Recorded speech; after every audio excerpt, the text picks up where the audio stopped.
Ngaji banyak. Nabi Isa itu kalau orangnya ceria sekali. Pernah ditegur sama Nabi Yahya, mali aroka dohikan ka'annaka aminta min makrillah. Saya melihat kamu kok selalu senyum ceria, seakan-akan tidak ada adabnya Allah.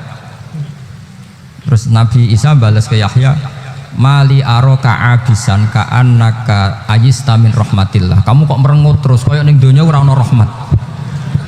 Jadi kamu milih mana? Senyum terus apa merengut terus? Partainya hanya dua, Nabi Yahya sama Nabi Isa. Jadi khazanah itu banyak. Untuk melawan penyakit itu ketakutan itu bahaya, karena bisa mengganggu imunitas tubuh. Orang harus percaya diri, harus pede. Meskipun harus hati-hati, tapi harus tetap pede. Dengan demikian imunitas tubuh kita terjaga. Jadi ya sudah seperti itu. Semua orang punya cara untuk menjaga diri masing-masing. Kemudian tentang Mbah Ahmad Siddiq, saya tahu banyak karena dulu saya masih ingat. Ini sekaligus ijazah pada cucu-cucunya. Kalau sama anaknya tidak berani saya. Sama cucu-cucunya. Saya masih ingat Mbah Ahmad Siddiq itu sangat loyal sama yang namanya negara.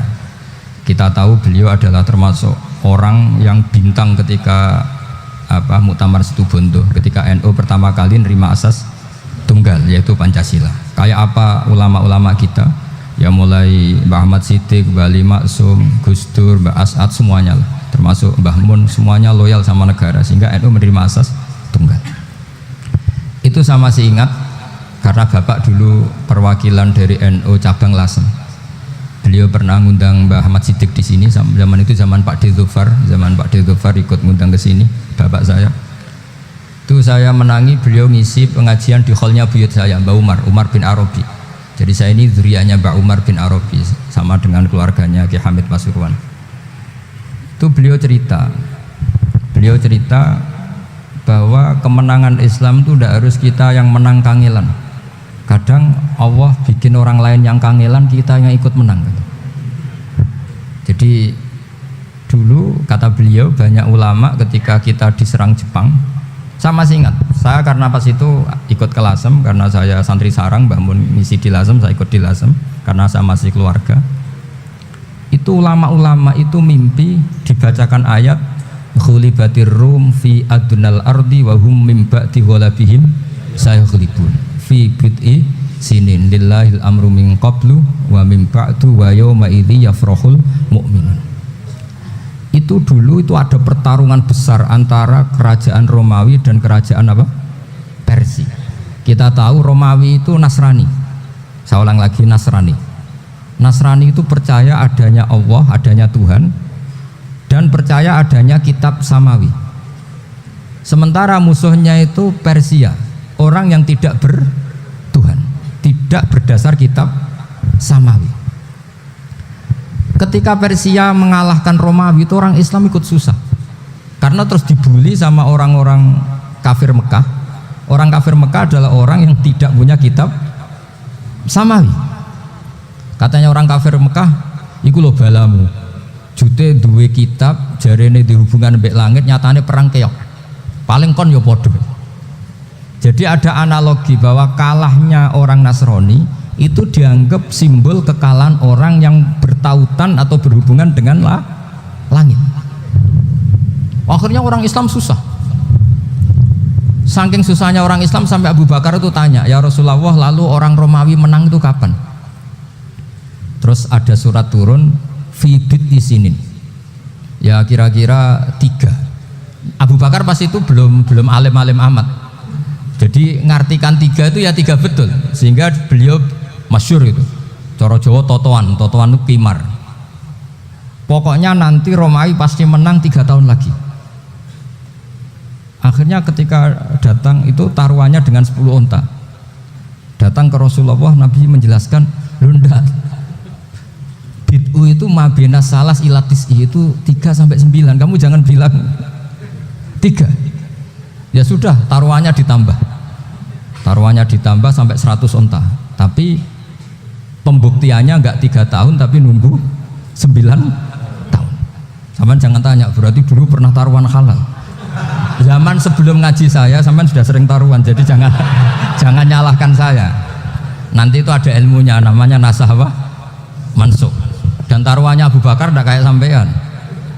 Taruhan yang sangat-sangat demi Islam, bukan demi hadun nafsi. Betul. Ketika tahun ke-7 orang Islam itu menang. Gila ya, tahun 9 itu umat Islam menang. Menangnya umat Islam mengalahkan musyrik Mekah itu di Badar. Romawi mengalahkan apa? Persia. Gara-gara Romawi mengalahkan Persia itu cara berpikir orang tuh rubah. Ternyata langit itu ada, kekuatan langit itu ada. Sehingga meskipun akhirnya orang Kristen bilang ada Trinitas, terus mereka keliru dalam mengartikan Isa, tapi ada sekian nabi yang mereka sebut dan mereka hormati. Ada sekian kesamaan. Sehingga dalam Islam, saya ulang lagi, dalam Islam, andai kan disuruh milih orang komunis sama orang Nasrani, Islam tentu sama-sama kerjasama, milih sama yang Nasrani, karena ini ahli kitab, kerjasama loh, bukan milih menjadi Nasrani. Nanti kalian salah paham, senangannya terus bully. Itu semangatnya pasti hasad. Nah, terus lalu relevansinya dengan Indonesia gimana? Wa yauma idzi yafrahul mu'minun. Ketika orang Romawi yang punya kitab samawi mengalahkan Persia yang tidak punya kitab samawi, itu orang Islam ikut bunga, ikut gembira. Itu semua kiai banyak yang mimpi seperti itu. Ini cerita Pak Ahmad Siddiq. Saya dengarin itu. Ternyata betul. Jepang itu nggak dikalahkan Indonesia. Jepang, Hiroshima dan Nagasaki dibom oleh apa? Sekutu. Akhirnya Jepang pulang. Pas Jepang pulang, Indonesia merdeka. Itu dulu kiai-kiai sudah nakwil bahwa menangnya Indonesia itu tidak harus mengalahkan penjajah. Pokoknya nanti penjajah ada yang mengalahkan. Jadi Indonesia, orang Islam zaman itu tidak bisa mengalahkan Persia. Yang mengalahkan itu Romawi. Tapi orang Islam ikut gembira. Itu sebenarnya wa yauma idzi yafrahul mu'minun binasrillah. Jadi orang itu cara berpikir Quran itu beda. Sehingga saya ini cerita ke cucu-cucu Mbah Siddiq karena ya nasabnya sama sampai saya, karena sama-sama sampai Mbah Sambu. Bedanya keluarga saya lewat Mbah Abdul Azim, kalau yang keluarga sini lewat namanya Mbah Yusuf. Itu saudara sama Mbah Abdul Azim, sama-sama sampai Mbah Sambu. Tapi keinginan saya tentu bukan sekedar silaturahim gagah-gagahan diceluk Gus. Celuk Gus repot. Nak ora alim ra pantes. Nak beling ra pantes. Salam templek 1.000 jaluk swarga. Tuhan, kok mentalah yang 1.000 jaluk. Kamu nginep di hotel 100.000 itu tidak cukup, apalagi untuk bayar apa? Surga. Itu nggak sopan sekali gitu. 1 juta ya nggak bisa itu, 100 juta juga nggak jelas juga. Terus sampean mendingan nggak usah salam template, malah nggak mungkin masuk surga kalau. Jadi dulu yang namanya zuriyah, sampean tenang saja, nasab sampean tidak kalah dengan kita, karena nanti setelah di kuburan itu gus-gus itu nggak penting. Semua kalau ditanya bapak kamu siapa, jawabannya siapa? Nabi Ibrahim. Sudah parmin parlan hilang semua, sudah aman pokoknya nanti, karena kalau nanti ditanya malaikat bapak kamu siapa, jawabnya Nabi siapa? Ibrahim. Makanya saya itu pemuja Allah yang serius. Sampean ya pemuja Allah, tapi kan kadang kurang alim. Saya ini pemuja Allah serius. Saya itu kalau ngaji, ya ngaji biasa belajar, itu sering nangis seneng. Misalnya saya baca tadi, Miftahul Jannah la ilaha illallah, kunci kok dikasihkan. Kita ini masuk neraka gak pantas, enggak bawa kuncinya kok masuk gitu. Harusnya kita ini masuk surga, kita kan pegang kunci surga, gak pegang kunci neraka. Maka aneh kalau kamu masuk neraka itu aneh. Coba kita pegang kunci surga apa kunci neraka? Tapi kadang teman saya suka neraka ora ono kuncine. Karena tidak ada pintunya. Terus saya bilang, kamu kok tahu? Memangnya mau ke sana, kata saya. Saya tidak punya rencana tahu neraka. Karena nanti di antara syafaatnya Quran itu orang kalau mau masuk neraka tidak jadi. Ya nggak apa-apa ya, diatur sendiri. Jadi di antara syafaatnya Quran itu orang nggak jadi masuk neraka. Jadi syafaat itu ada 2, dari neraka diangkat ke surga, dan itu bisa lama itu. Tapi kalau syafaatnya Quran itu yang belum masuk neraka supaya nggak jadi masuk neraka. Karena neraka juga punya aturan, dia juga kena aturan fikih. Jadi, betul ini, saya ada guyon. Jadi kena konstitusi apa? Fikih. Sama tak ceritani syafaatnya Quran itu ada orang itu beling itu fasik. Itu dihafal surat Tabarok. Hafal betul. Tabarakalladzi biyadihil mulku wa huwa ala kulli syai'in qadir alladzi khalaqal mauta wal hayata. Pertanyaannya gini, boleh enggak orang menginjek surat Baqarah? Boleh enggak? Enggak. Padahal orang hafal Quran itu artinya ayat itu ada di hatinya. Fa inna wa ta'ala la yu'adzibu qalban wa al-Qur'ana. Allah tidak akan menyiksa hati yang menyimpan Quran, yang jadi flash disknya Quran, yang jadi rekaman Quran. Singkat cerita orang ini hafal. Pas ketemu Mungkar Nakir prosedur kan, ini orang fasik mau diantemin sama Mungkar Nakir. Prosedur ya, dia kan prosedur standar. Si surat Tabarok akhirnya menjelma jadi seseorang yang gagah berani. Kamu nggak boleh nyiksa orang ini. Saya ini kalamullah. Kalau kamu nyiksa dia berarti nyiksa saya. Kamu berani sama kalamullah? Wah ya tidak berani jadi Mungkar Nakir.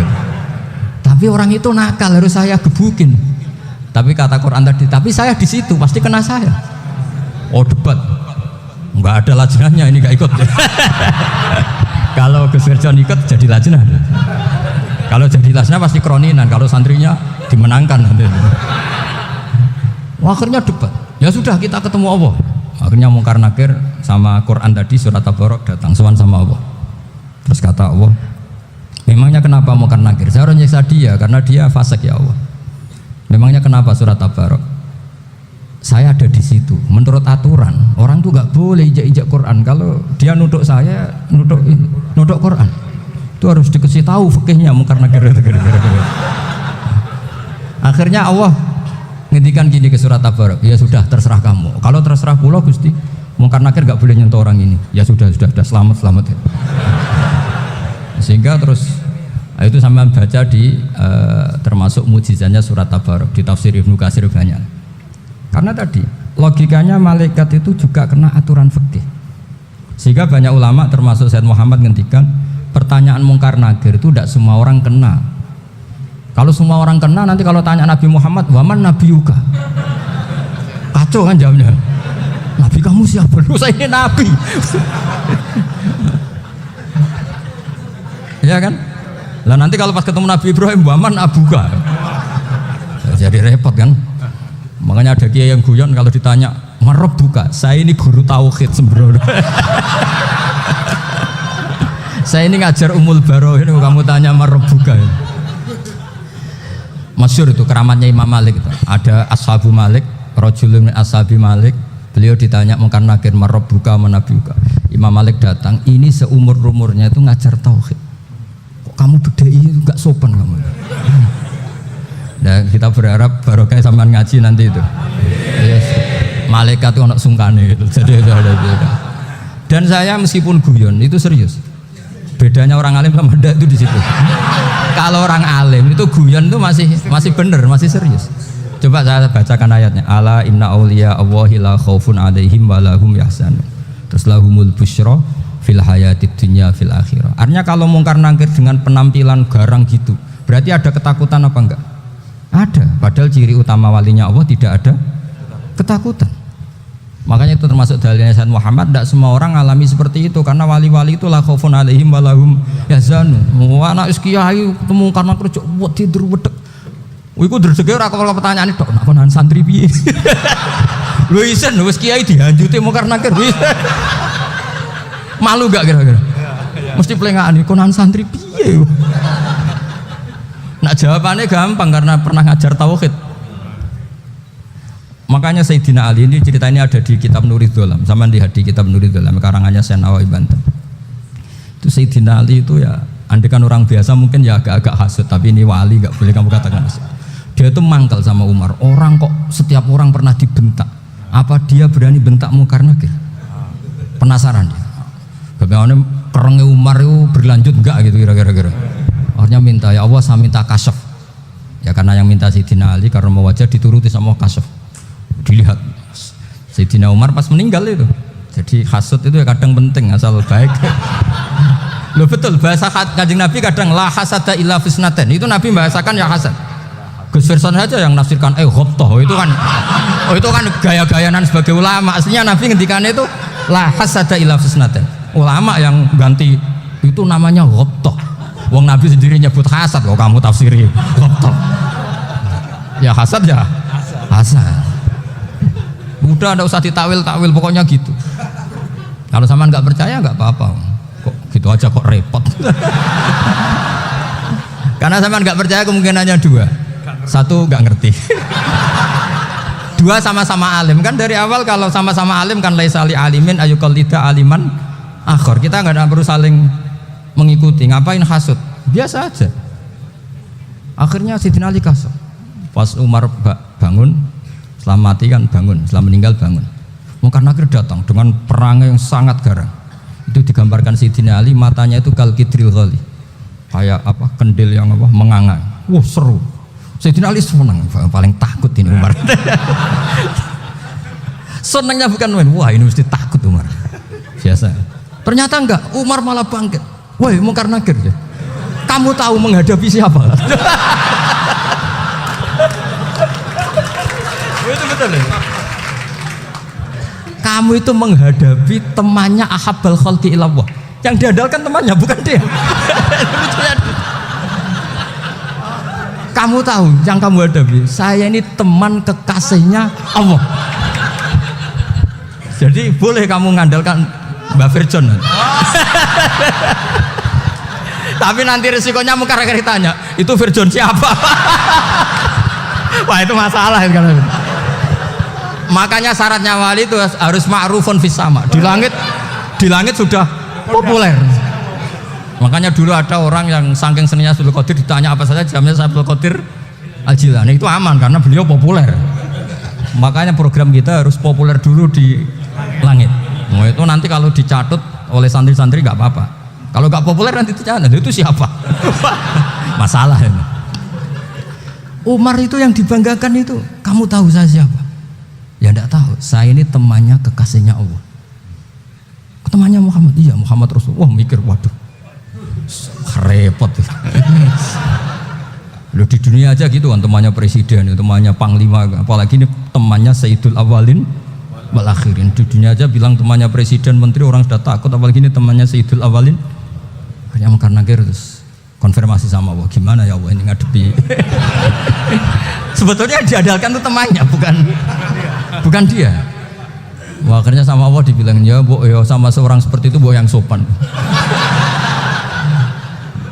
Terus semenjak itu Munkar Nakir itu nggak selalu berpenampilan seperti itu, sangat.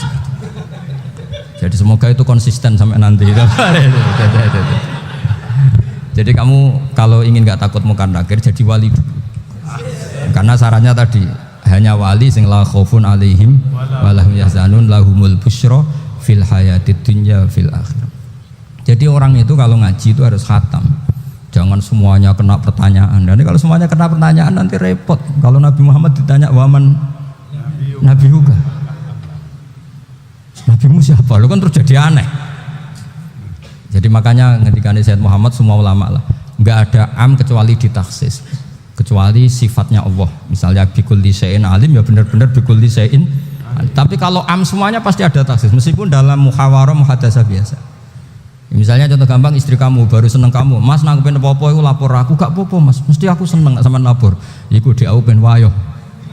Wah langsung jadi apa wae. Mesti apa wae maksudnya kecuali itu gitu. Padahal kalau ngomong mas sampean ingin apa saja tak dukung. Terus sampean bilang kepengen iku wayo. Kira-kira disetujui apa enggak? Sama seperti kita kalau punya teman akrab, wes nang omahku gak apa-apa, anggap aja omahmu dewe. Terus mlebu-mlebu kamar. Jadi tidak ada am kecuali ditaksis. Artinya kalau ada cerita bahwa orang mati pasti ngalami ditanya Munkar Nakir, itu pasti ada am yang ditaksis. Itu pasti juga dialami para anbiya, para auliya. Karena ciri utama wali itu la khaufun alaihim walahum yahzanun. Kemudian saya yang mau cerita ya supaya sampean bisa menghadapi dunia global ini, tak bawa tafsir Munir termasuk tadi. Kenapa orang Islam Rasulullah SAW itu lebih senang kalau yang menang itu orang Nasrani Romawi ketimbang yang menang itu orang Faris, dalam hal ini ateis. Karena orang ateis itu lebih ngeri. Sebetulnya beberapa penemuan sains, terutama di ilmu medis itu orang Amerika, kayak cloning. Tapi orang Amerika itu masih dilarang oleh gereja untuk mengaplikasi, karena nanti bayi cloning itu dipakai suku cadang. Di Amerika masih ditentang oleh fatwa-fatwa agama, baik Islam maupun Kristen. Tapi di Cina itu dipraktekkan, karena nggak ada halangan agama. Di Cina itu biasa ada kondom diolah lagi jadi alat-alat aksesoris. Di Amerika tidak ada karena masih ada agama, masih ada larangan. Sehingga orang Islam itu lebih takut kalau yang menang itu Persia, karena terus cara berpikir ternyata Tuhan itu tidak ada, langit nggak ada perannya. Jadi ketika yang menang Nasrani masih berpikir itu pertolongan Tuhan, meskipun mungkin cara mengatakan Tuhan beda dengan kita. Tapi ada satu kesamaan bahwa kekuatan samawi itu ada. Jadi disebut hulibatir rum fi adnal ardi wa hum min ba'di ghalabihim sahlibun. Di sini diterangkan oleh Syekh Nawawi supaya kamu tidak salah paham. Sebetulnya kamu katakan misalnya wah itu paham liberal, sebenarnya saya tidak tersiksa. Cuma takut yang mengatakan seperti itu cek goblokir atau ngaji gitu. Itu aja masalah saya. Ini saya baca ini karangannya Syekh Nawawi karena tadi kata Mbak Firjon ngaji itu harus sama orang yang bersanad. Saya ini kalah sama beliau itu berkali-kali. Secara nasab saya harus manggil mbah. Secara silsilah ilmu saya juga kalah lagi. Saya sering disewani sama cucu-cucu Syekhona Khalil. Kiai Siddiq itu termasuk murid dekat beliau Syekhona Khalil. Kalau itu berarti kan Gus Firjon, Ahmad, terus Mbah Siddiq. Mbah Siddiq ngaji Syekhona Khalil. Syekhona Khalil itu pernah ngaji langsung sama Sayyid Zaini Tahlan. Berarti beliau dari Sayyid Zaini Tahlan itu baru generasi kelima. Sementara saya itu sudah ke-7 atau ke-6. Saya, Mbah Mun, Mbah Karim misalnya, Mbah Hashim, Mbah Mahfud Termas, Sayyid Abi Bakar Sato yang ngarangnya Anatul Thalibin, baru Sayyid Zaini Tahlan. Berarti saya ke-7, kalah lagi. Tapi untuk jadi wali biasanya cepat saya. Karena syaratnya jadi mbah itu ngalah demi putu. Jadi kalau beliau ngotot, saya dulu Gusti, saya mbahnya. Wah itu mbah yang nggak baik. Pasti jatahnya dikasihkan apa? Cucunya dulu. Makanya Abdul Muthalib itu orang yang dapat wangsit, tapi yang jadi nabi itu cucunya. Jadi dalil saya banyak. Sebenarnya Abdul Muthalib itu sudah sering dapat wangsit. Karena saya bahasakan wahyu, nabi yang protes, enggak nabi kok dapat wahyu. Tapi sebetulnya Abdul Muthalib itu masyhur itu. Kalimat-kalimatnya menunjukkan bahwa beliau itu sudah dapat wahyu kalau nanti cucunya itu jadi apa? Nabi. Makanya senangnya bukan main Abdul Muthalib sama Rasulullah. Putu seneng, mbah seneng putu. Jadi mungkin, jadi sampean enggak usah protes loh. Ya, yang jadi wali kok cucunya. Dulu betul. Dulu Mbah Hamid Pasuruan itu kalau Mbah Ahmad Siddiq ke sana, Mbah Hamid Pasuruan kalau manggil Mbah Ahmad Siddiq itu paman. Tapi pamannya minta ijazah ke ponaan. Apa ya gara-gara itu memang. Kalau itu masih berlaku apa? Ngalah tadi. Kayaknya masih hawane masih karena melihat tren-tren langit masih gitu kayaknya masih itu ya, tapi mbahnya tetap dapat jatah, tenang saja nanti. Tapi memang sebaiknya mbah itu legowo. Rasulullah Muhammad SAW itu terkenal min dzurriyyati Ibrahim, tapi kata Rasulullah ana dakwatu Ibrahim wa bisyaratu Isa, aku nganti ngene iki barokah dongane Nabi siapa? Ibrahim. Jadi dongane Nabi Ibrahim dia tiba teng putu. Jadi banyak bukti bahwa jatuhnya ke putu gitu. Tadi saya di kamar sama beliau berduaan. Nih Mbah sing dadi wali dhisik ndi? Aku wae Mbah. Cocokan tadi. Nah, kenapa saya akhir-akhir ini gulirkan daftar wali? Kenapa? Saya ini resah ya, orang sudah ingin dicintai pejabat, dicintai tetangga, dicintai teman. Tapi kadang-kadang orang lupa lagi dicintai apa? Makanya saya meskipun guyon tapi ini amdan bukan sahwan, supaya orang punya cita-cita lagi jadi wali, ingin dicintai Allah. Kita ini terlalu lama ingin dicintai makhluk. Mbok ya naik kelas sedikit lah, ingin dicintai Allah Subhanahu wa ta'ala. Meskipun saya guyon, tapi tadi guyon saya tuh lebih serius ketimbang serius Anda.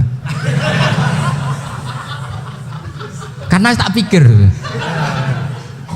saya tuh kalau pergi itu seneng ngebis, bukan karena saya tidak punya mobil, tapi saya sering mau butuh itu supaya nggak diganggu. Karena saya tuh harus punya waktu sendiri. Kalau bis kan ketemu orang nggak kenal, tapi sekarang ya agak susah, banyak yang kenal. Dan susahnya lagi nggak minta ijazah, minta foto. Aduh. Serong wepet tuh. Mau dibenci itu umatnya Rasulullah Shallallahu Alaihi Wasallam. Mau disetujui itu sanatnya mana? Kalau ketemu orang alim minta apa? Foto. Itu nggak ada sanatnya. Nggak tahu saya itu mazhab dari mana itu.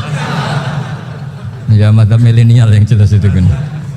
Ini tak baca ya biar dapat, karena ini kenangan saya sama Mbak Ahmad Siddiq. Saya masih ingat betul beliau ngisi kholnya Mbak Abdullah bin Umar, berarti abahnya Mbak Hamid.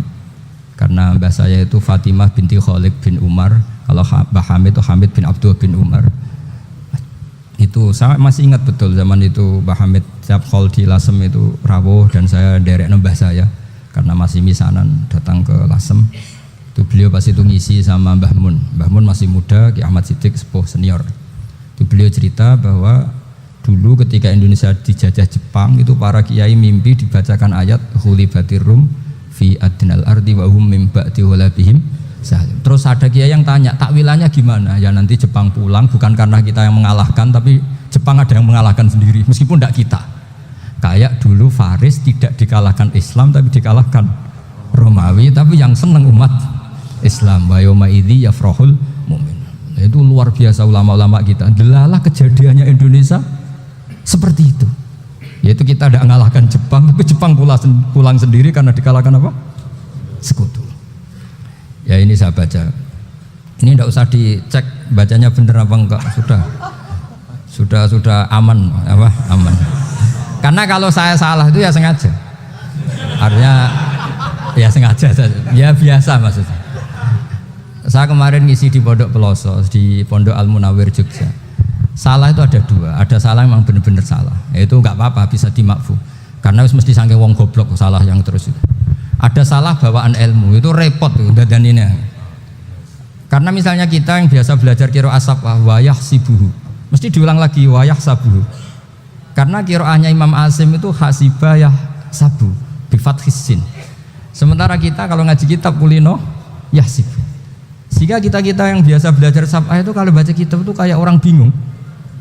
Kadang-kadang yang ngaji juga bingung. Gus Pak mau cok bulan pelin. Ya tepat-tepaan. Ada yang mengatakan Gus Pak bingung, ada yang mengatakan Gus Pak alim alamah. Ya tepat-tepaan nasib tadi. Karena memang ya sab'ah memang seperti itu. Misalnya kufuan. Kufuan itu Imam Asim baca kufuan. Tapi beliau punya murid namanya Syu'bah. Itu kalau baca kuf'an. Makanya kita itu, ini kan khataman Quran ya, jadi saya menyinggung sedikit tentang qiraah sab'ah. Tadi beliau juga sudah tak kasih kitab saya Hifdzuna Lihadal Mushaf. Sama tak ajari latihan sab'ah, memang angel ya. Makanya yang nggak bisa itu wong pinter, sudah tahu angel ya nggak usah diteruskan kan. Orang menghindari barang angel itu pinter apa goblok? Pinter. Berarti wong goblok pinter. Saya tuh makanya sama orang goblok tuh respect. Jadi orang alim tuh angel apa gampang? Angel. Menghindari barang angel pinter apa goblok? Loh, orang menghindari barang angel pinter apa goblok? Pinter. Berarti wong goblok pinter. Jadi saya sama orang-orang goblok itu respect. Sudah tahu jadi orang alim angel ya barang angel ya harus dihindari. Makanya saya ini insya Allah umatnya Nabi yang termasuk yang terbaik. Amin. Karena mencintai umatnya Nabi termasuk yang goblok. Waduh. Itu tidak gampang itu. Karena tadi sudah tahu ya. Seperti itu loh orang naik panjat pinang. Itu yang naik karena ingin hadiah. Yang nonton sudah tahu, wah licin kok dinaikin mau keplodok ya. Tapi orang sepakat yang nonton juga pinter karena sudah tahu ribet kok. Tuku yang pasar kena lah apa mana. Sama juga gitu. Ngalim tafsir angel, ngalim fikih angel. Tak karek ngaji ngerekam kan gampang. Itu pinter apa goblok? Pinter. Iya. Makanya kula niku mbok burohno ngono tok. Saya tadi dinasihati Mbak Firjon, muga-muga hati saya selamat. Saya itu meskipun kata orang banyak, muhibbin saya banyak, tapi saya insya Allah tidak riak. Saya itu pakai kitab namanya Tasbitul Fuad, itu karangannya Said Abdul Al-Haddad. Ketika beliau punya muhibbin banyak ditanya, bagaimana ya Habib Anda menjaga hati Anda? Jamnya Said Abdul Al-Haddad itu unik. Innama azzamu Allah. Mereka itu sebenarnya menghormati Allah, cuma butuh sarana, dan itu saya. Jadi saya tahu sama semua itu mencintai Quran, mencintai sunnah Rasul, mencintai hadis-hadis Rasul. Cuma sampean kan karena nggak paham, terus manfaatkan saya. Jadi sebenarnya saya ini korban. Korban. Jadi saya mau riak gimana? Korban kok mau. Bangganya di mana tuh? Coba sampean misalnya ngaji tafsir, belajar sendiri kan susah. Terkibnya susah, maknanya susah, bahkan beli kitabnya kadang tidak kuat. Untuk jadi alim tafsir itu kan harus beli kitab. Saya sering belajar kitab itu jutaan. Tafsir Tobari, saya pernah beli kitab Fakhrur Razi itu berapa coba? 27 jilid. Karangannya Fakhrur, belum karangannya ulama modern Imam Sya'rawi. Itu berapa jilid? Itu jutaan. Saya kemarin juga dihadiahi kitab Pak Quraish Shihab namanya Faidul Bari fi Syarhil Bukhari. Pak Quraish Shihab yang terkenal. Dia sering diskusi sama saya. Saya ngasih hadiah beliau ngasih hadiah saya. Oh itu harganya nggak kuat. Tidak kuat kadang di Indonesia nggak ada coba. Dan sama orang hebat menghindari kesulitan itu. Nah, kesulitan itu sebab ngaji ikut, kalau nggak paham dirukok rekamannya sudah gitu. Pinter mana sampean sama saya? Pinter sampean kan? Bikin sosis susah, beli aja kok repot kan? Nah, makanya nggak boleh orang bilang, wah aku goblok reso tafsir, aku wong pinter. Makanya nanti kalau saya ketemu Nabi tidak termasuk orang yang mentahkir orang Islam. Kafabil mari isman ayah kira akhahul muslim. Jadi cukup orang itu dosa kalau menyepelekan orang Islam, termasuk darani sampean goblok itu dosa. Caranya enggak darani goblok ya tadi di logika tadi. Alim itu angel. Ngendari angel itu pinter. Berarti wong bodoh. Pinter ya sudah gitu. Tapi tetap bodoh. Tapi ini satu cara untuk saya respect gitu. Coba orang yang ngaji tafsir saya banyak, mungkin ribuan. Itu sebetulnya mencintai Quran. Karena Quran adalah kitab suci yang panduannya umat Islam. Sangat mencintai Quran. Terus kemudian mereka nggak paham. Terus mencari orang yang memahamkan. Burono lah cara Jawane. Terus keren saya itu di mana coba? Lah terus mereka kurang ajarnya gini, kalau paham itu ya alhamdulillah paham. Kowe nak ngaji Gus Bae ngono tok. Tapi nek ora paham, ora nyalano akal ya. Mari Gus Bae nerangno cepet, mulane gak paham. Ora kok nyalano teke sing lelet. Oh kan masyaallah, naudzubillah tenan. Sebetulnya tingkat kurang ajarnya tinggi Gus sebenarnya. Jadi kalau nggak paham itu kadang nggak nyalahno uteke. Kayak mau misalnya, mau mari mikir aja jelas. Padahal misalnya jelas orang mesti paham bodoh ya. Paham ya? Jadi kata Sayyid Abdul Haddad, innama azzamu Allah. Sebenarnya mereka itu sangat menghormati Allah. Makanya kita nggak perlu mengatakan wasilah itu kafir, nggak akan. Karena orang tawasul sama Rasulullah itu ingin dapat ridhonya Allah lewat orang yang dicintai Allah. Kita mencintai wali sebenarnya, wah itu kekasih Allah. Kita mencintai itu karena mencintai Allah. Sama seperti gini, kamu mencintai kangkung apa enggak? Sebenarnya sama sekali enggak. Tapi kamu ingin sehat, ada asupan gizi. Kamu ingin tubuh kamu sehat, butuh asupan gizi. Kemudian kamu makan kangkung. Apa terus kamu cinta kangkung? Kan enggak. Cinta kesehatan kamu sama. Orang yang mencintai saya sebenarnya ingin kepuasan rohani. Saya kan termasuk kiai yang torekonya gampang. Ini swarga kan akhirnya penggemarnya banyak. Coba kalau kamu neraka. Wah, jadi sebetulnya Anda mencintai kepuasan Anda sendiri. Nah, saya ini korban. Makanya untuk masuk surga cepat saya, korban itu cepat. Da'watul mazlum la turaddu. Laisa bainahu wa bainallah hijab. Jadi saya kalau donga langsung seret langit. Karena mazlum. Saya sinau tafsir itu, Pak, sampean bayangkan ada tafsir itu sudah 27 jilid. Sengarang Fakhrur Razi itu bulatnya bukan main. Karena dia ahli filsafat. Bulatnya Masya Allah. Sudah gitu sinau Jalalain kadang dikomen oleh Sawi. Sudah kita percaya Jalalain dibuli Sawi. Percaya Sawi dikandani, "Oh iku Maliki rasa ribet." Sudah gitu sinau Qurtubi, sinau tafsir Tobari itu susahnya. Belinya susah, belajarnya susah. Padahal saya punya keluarga, punya istri, punya anak. Bayangkan kalau istri saya rewel kayak istri sampean. Wah itu, tapi alhamdulillah enggak. Sama sekali enggak. Allah sudah milihkan, wah ini bahaya kalau punya istri rewel. Imam Sibawai itu kitabnya banyak, tapi yang terbukukan hanya kitab Sibawai. Karena beliau kalau sudah belajar lupa istri. Hanya pas beliau di pasar, kitabnya dibakar semua sama istrinya. Karena dianggap saingannya. Ternyata yang dicerai tidak kitabnya, malah istrinya. Itu Imam siapa? sifat. Tapi alhamdulillah kitab saya nggak terbakar, aman.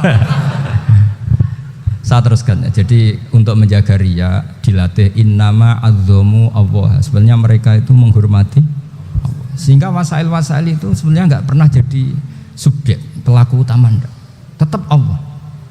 Sebab itu kata Sayyid Muhammad, kamu kok mengatakan wasilah itu kafir itu gimana? Ketika innallaha qad ba'atsa lakum taluta malika. Talut itu ya manusia. PD-nya itu apa? Inna ayata mulkihi ayyatiyakumut tabut fihi sakinatum mir rabbikum wa baqiyatum mimma taraka alu Musa wa alu Haruna tahmiluhul malaika. Jadi beliau PD itu kalau bawa sunduk semacam peti sakti, sing di situ ada baqiyatum mimma taraka alu Musa wa alu Haruna tahmiluhul malaika. Ya kayak semacam jimat ya. Tapi saya bukan mensyariatkan jimat enggak, karena nanti banyak penjual yang pembohong juga gitu loh. Cuma cerita, kamu tidak usah mengatakan kafir. Dulu Talut PD-nya kalau bawa sunduk semacam peti kesaktian yang di situ ada baqiyatum mimma taraka alu Musa wa alu Haruna tahmiluhul malaika. Sehingga Khalid bin Walid meskipun beliau sahabat dan menyaksikan wajah Rasulullah SAW, itu bawa sya'aratun min sya'aratihi Rasulullah SAW, bawa rambutnya Nabi. Perang kemana-mana itu diletakkan di pecinya. Nanti sama tanya lagi, masa pakai peci Khalid bin Walid itu? Wah panjang, sampai itu repot. Sampai tak warai ngaji usul fikih. Usul fikih itu kalau ngaji itu ada istilah tangkihul manat. Ini mestinya wilayah yang kita bisa berdebat sama Mbah Firjon. Dulu itu musuh saya karena saya makili Anwar, beliau makili Peloso. Tapi tahu-tahu kalah tua terus saya mengundurkan diri. Di fikih itu ada istilah, ada tangkihul manat, ada tahqiqul manat, ada tangkihul manat. Tangkih itu kira-kira gini, lafadz hadis itu dibuang sekian untuk tahu bahwa itu madarul hukmi. Misalnya gini, tak beri contoh paling gampang. Sama harus paham, kalau nggak paham nggak pinter-pinter. Ja'a a'rabiyun ila Rasulillah sallallahu alaihi wasallam. Ya karena ini menghormati Mbah Ahmad Siddiq, saya orang alim, jadi ngaji ini tetap ada suasana alim. Ya harus ada suasana alim, nggak perlu jadi orang alim tadi susah. Sudah ngedari susah itu pintar. Sudah itu aja. Jadi orang alim susah, ngedari barang susah pintar. Berarti orang tidak alim pintar. Nah, meskipun tetap sudah itu pegangi sampai mati nanti. Loh, jadi orang alim itu repot. Itu kata Imam Ghazali, kalau orang alim kalau mau masuk surga itu sama Allah nggak boleh. Kif, kamu nggak boleh langsung masuk surga. Coba cari umat kamu, syafaati dulu. Nah, saya takut nyari sampean nggak bisa kembali. Saya tidak punya rencana itu, pokoknya mau masuk. Boleh sampean kuaduan, aduan balik raroh dewa, repot nanti saya. Berat jadi orang alim itu berat. Ya saya teruskan ya. Ada tangkihul manat. Ja'a a'rabiyun ila Rasulillah sallallahu alaihi wasallam. Faqala ahlaktu wa ma ahlakaka qal waqa'tu imraati fi nahari Ramadan. Ya cerita, saya ini rusak ya Rasulullah. Kenapa? Karena saya menjima istri saya fi nahari Ramadan. Terus kata Nabi, kamu harus bayar kafarah. Napa Nabi kafarah? Puasa 2 bulan. Wong baru 1 hari aja terjadi gitu kok disuruh puasa 2 bulan. Ya tidak kuat ya Rasulullah. Baru berapa hari saya puasa aja kecelakaan seperti itu. Apalagi kalau sampai 2 bulan. Tidak ya Rasulullah. Ya sudah kalau gitu kamu pertama ngasih makan apa? Itku rokobah kan, pertama merdekakan budak. Tapi kan sekarang nggak ada budak, makanya terus sekarang langsung puasa. Wah ini nggak bisa semua. Ya sudah ngasih makan orang 60. Kasihkan siapa ya Rasul? Ya orang fakir. Saya ini paling fakir. Di kampung saya ini orang paling fakir. Jadi mulai dulu orang fakir itu hubungan suami istri itu paling lancar mulai dulu. Makanya orang fakir itu anaknya banyak. Karena hiburannya hanya itu. Wong Ramadan aja.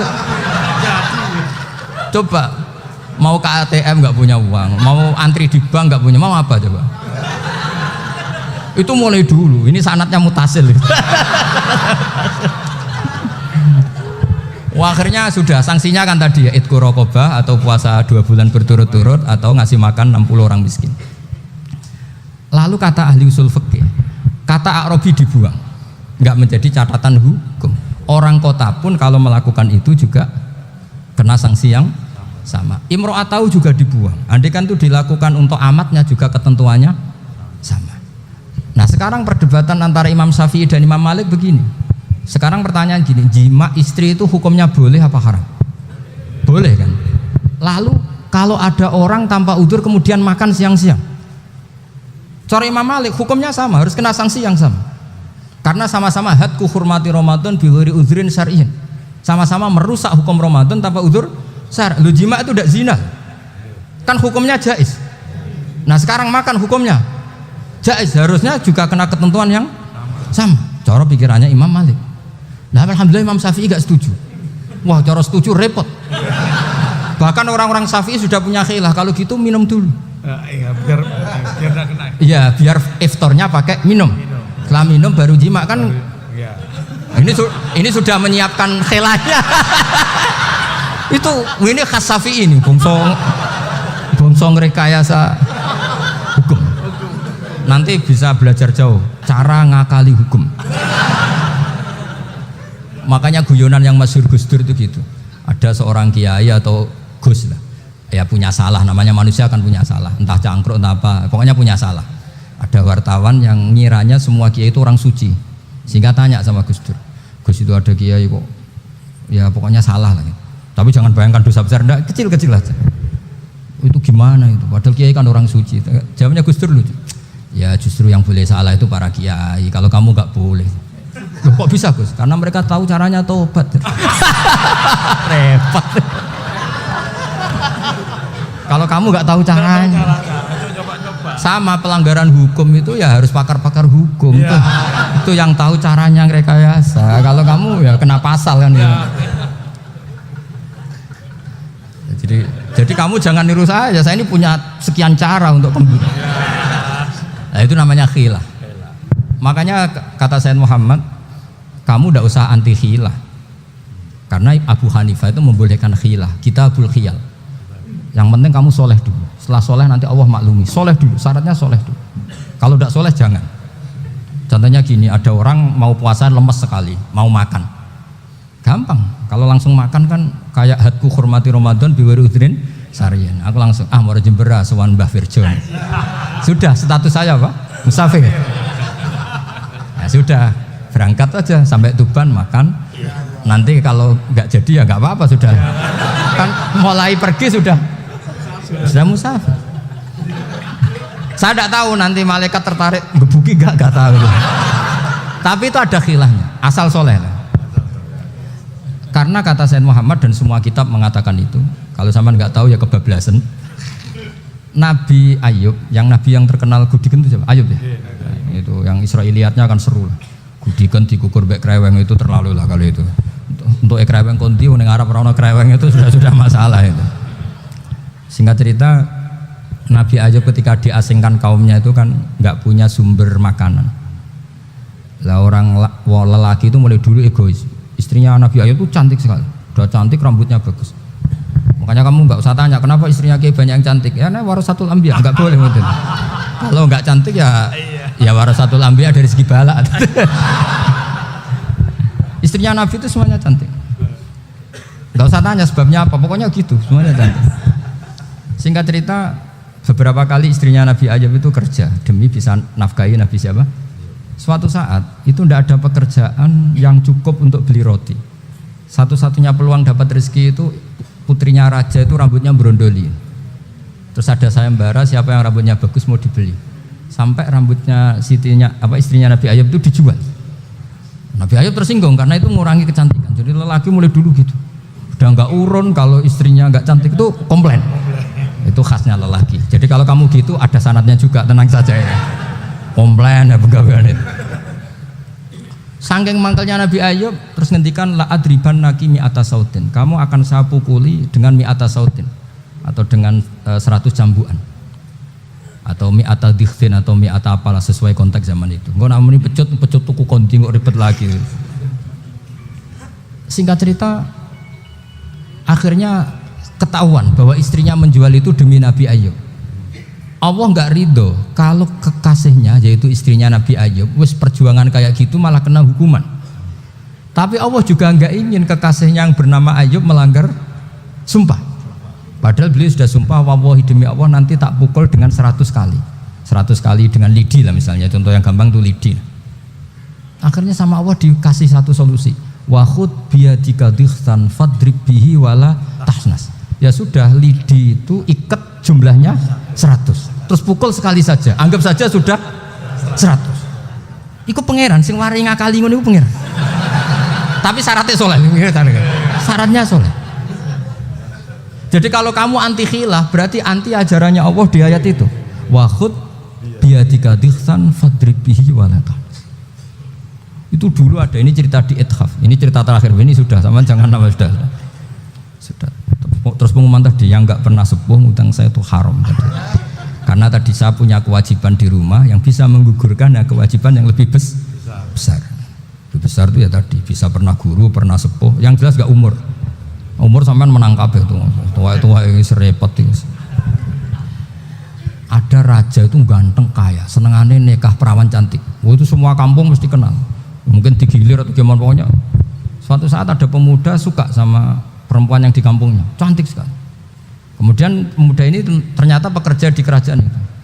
Tiap hari ditanya, wah itu yang di kamu yang cantik siapa? Mau saya nikahin gini. Wah bahaya ini saingannya raja. Jadi yang dibidik pemuda tadi itu saingannya. Si raja ini orang yang namanya raja kan gengsinya tinggi. Kaifatang kihuha wa kotroa itu kot kobbalaha rojulun. Kok mbok nikah piye? Saya tuh pernah melihat dicium lelaki. Wah gak mau. Gak gelem kadung ditambung lan wa kot kobbalaha rojulun. Saya pernah melihat sendiri kobbalaha rojulun, dicium oleh lelaki. Wah sudah gak minat raja langsung gak keren. Suatu saat pemuda tadi nikahi perempuan itu. Rajanya marah-marah, kamu laki gak punya harga diri gini. Gak punya selera, gak punya harga diri, sudah pernah dicium orang kok tetap dinikah. Terus bilang ke raja, takrif manir rojul, laki itu siapa? Abuha. Kamu tahu lelaki itu siapa? Sopo? Abuha. Bapaknya. Saya kan hanya bilang rojulun. Pernah dicium lelaki. Lah pikirannya raja lelaki kue-kue ngene iki. Tapi butuhnya canom mau rojo ben gak sido itu aja tuh ya. Baru kayak digulirkan gitu wakot kebalah rojulun. Wah nggak mau. Setelah itu suatu saat pegawainya tadi nikahi perempuan. Kamu nggak punya harga diri gini. Kamu tahu mandir rojul Bapak Abuha. Wah nak ngono aku gak apa-apa. Lah monggo sakniki wis bojo kula. Ora trimo wis diambung wis macam-macam. Lah itu namanya khilah. Apa? Khilah. Kalau di Balawa disebut tauriyah atau apa. Tapi saya tidak ngajari sampean seperti itu. Sudah pinter sebelum saya ajarin. Bangsa ngakali kan sudah pinter. Ya ini terakhir tak baca Arabnya saja nanti. Bismillahirrahmanirrahim. Biar dapat barokahnya Syekh Nawawi juga barokahnya guru-guru. Bismillahirrahmanirrahim. Wasababu nuzuli hadil ayati annahu kana baina farisa war rumi qitalun wa kanal musyrikuna yawadduna antaghliba farisu ar-ruma. Di anna farisa kanu majusiyan ummiyin wal muslimuna yawadduna ghalabatar rum ala faris liqaunihim ahla kitabin. Jadi zaman dulu orang Islam lebih senang kalau yang menang itu orang Nasrani. Kalau bandingannya ateis. Karena bagaimanapun percaya kekuatan langit. Sementara orang ateis sama sekali tidak percaya kekuatan. Apapun bedanya kita dengan Nasrani itu ada kesamaan, yaitu percaya adanya kekuatan langit. Sehingga ketika orang Romawi kalah itu orang Islam ikut susah. Paham ya? Makanya ini tak baca biar sampean enggak macam-macam pikirannya. Fab'atha Kisra saat terusnya, ya pokoknya seperti itu. Akhirnya Rasulullah SAW berdoa lebih seneng yang menang itu Rom karena ahli kitab. Artinya apa? Kemenangan ahli kitab adalah kemenangan makhluk atau hamba Allah yang mentautkan kekuatan kita di bumi dengan kekuatan langit. Makanya saya berharap selain kita ikhtiar medis, kita harus memperbanyak istighfar. Bagaimanapun semua itu dari Allah Subhanahu wa ta'ala. Kita menghormati negara dengan ikhtiarnya, tapi saya mohon sekali kita juga istighfar, karena semua itu juga ditentukan oleh Allah, oleh langit. Ya, saya kira demikian. Assalamualaikum warahmatullahi wabarakatuh.